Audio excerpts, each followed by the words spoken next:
अस्सलाम वालेकुम, नमस्ते, सत श्री अकाल। दोस्तों, जैसा कि आप सब जानते हैं कि वर्तमान में पूरे विश्व में, हिंदुस्तान में नहीं पूरे विश्व में कोरोना छाया हुआ है। हर देश इससे परेशान हो गया है, इस महाबीमारी से। तो दोस्तों, जैसा कि आप जानते हैं कि हम हिंदुस्तान से हिंदुस्तानी भाषा में बात कर रहे हैं, तो हम अपने ही देश की ज़्यादातर बात करेंगे इस वीडियो में। तो दोस्तों, वर्तमान में हिंदुस्तान में करीब 1 लाख कोरोना मरीज़ निकल चुके हैं और हमारे यहाँ की गवर्नमेंट भी अच्छा काम कर रही है।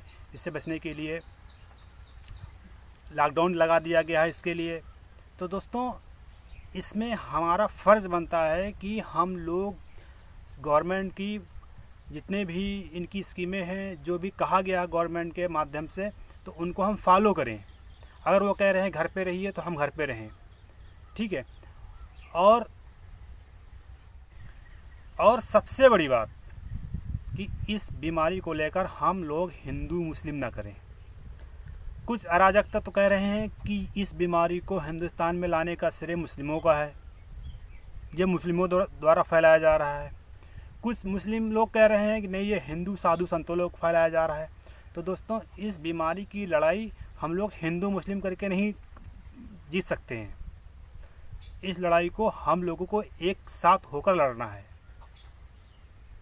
तो दोस्तों, जैसा कि चल रहा है प्रेजेंट टाइम में रमज़ान का महीना, 3 से 4 दिन के बाद ईद आने वाली है। तो हमारा रिक्वेस्ट सब मुस्लिम भाइयों से है कि इस बार हम ईद की ख़रीदारी ना करें, क्योंकि हम ईद की ख़रीदारी करने के लिए जाहिर सी बात है बाहर निकलेंगे, दुकानों पे जाएंगे। और हमारे यहाँ की जो वर्तमान की जो मीडिया है, मीडिया बहुत ही गंदी मीडिया कही जा सकती है। वो मौका देख रही है कि मुस्लिम लोग घर से बाहर निकलें और हम जल्दी से जल्दी ऐसी न्यूज़ बनाएं कि इनको हम अच्छी तरीके से बदनाम कर सकें। एक बार पिछली बार बदनाम हो चुके हैं, कैसे? जमातियों से। तो दोस्तों, एक बार हम लोग ऐसा बदनाम हो चुके हैं। हम लोग मुस्लिम भाइयों से सब्जी लेना पसंद नहीं करते थे, छूना पसंद नहीं करते थे। उनके मोहल्ले में जाते थे तो लोग इग्नोर करते थे। कहीं कहीं पे ऐसे गांव में हुआ है कि लोगों ने पानी देना बंद कर दिया है। तो प्लीज़ दोस्तों, सभी लोगों से रिक्वेस्ट है, सभी मुस्लिम भाइयों से रिक्वेस्ट है कि इस बार ईद में ख़रीदारी बिल्कुल ना करें। ईद मनाएं, घर पे मनाएं। जब जानते हैं कि ईद जब मस्जिदें बंद हैं तो ईद की नमाज़ भी हमारी नहीं होगी। घर पे रहेंगे, घर पे ही ईद का त्यौहार मनाएंगे। नए कपड़े नहीं पहनेंगे, पुराने कपड़े धोकर। क्या पुराने कपड़ों में ईद नहीं होगी? ऐसा नहीं है। तो दोस्तों, हमारा ये वीडियो बनाने का मकसद सिर्फ़ अपने मुस्लिम भाइयों से है कि ज़्यादा से ज़्यादा कोशिश करें कि हम घर पे रहें, ज़रूरत पड़ने पर ही बाहर निकलें। ईद की ख़रीदारी बिल्कुल ना करें, क्योंकि कुछ अराजकता तो हमारा इंतज़ार कर रहे हैं निकलने के लिए। अगर गवर्नमेंट हमें 2 दिन का 3 दिन का मौका भी देती है ख़रीदारी करने का, तो फिर भी निकलें, क्योंकि ये उनकी चाल हो सकती है। लेकिन मैं ऐसा नहीं कहता हूँ कि गवर्नमेंट ऐसा करेगी, लेकिन मैं सोच सकता हूँ।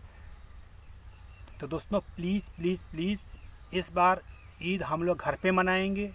ज़्यादा से ज़्यादा घर पे रहेंगे, लोगों के घर नहीं जाएंगे। अपने घर में जो भी बनेगा वो खाएंगे, घर पे ही नमाज़ अदा करेंगे।